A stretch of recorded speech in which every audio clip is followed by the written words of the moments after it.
horrendous. That's how the district attorney is describing the continued level of retail crime in Albuquerque. And as more big box stores close up shop, the DA is promising, quote, swift consequences for suspects facing charges. News 13's Chandler Farnsworth talked to the DA about it. Chandler?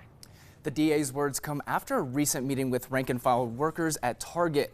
One of the biggest concerns workers raised is how long it's taken to prosecute shoplifting cases in the past.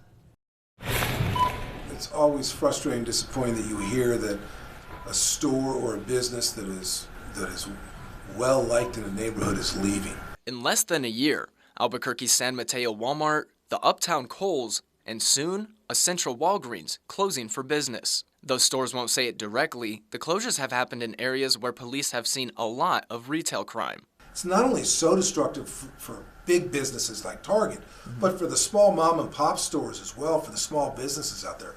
Earlier this month, DA Bregman met with an Albuquerque Target, in part discussing what can be done to better deter shoplifters. And we discussed ways we can speed up the process, not speed up justice in the sense that we don't want to cut any corners.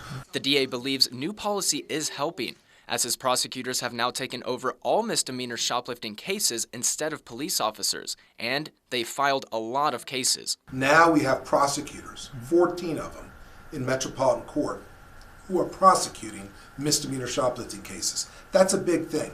We've already filed 70 of those cases since September 1. He also points to the new state law, helping crack down on repeat shoplifters. Prosecutors can now combine 90 days worth of shoplifting cases into one single case for felony charges. The DA says that law has now led to over 30 felony shoplifting cases being filed in about the last 40 days. If they're a repeat shoplifter, they're going to be held accountable. We're going to ask for jail time.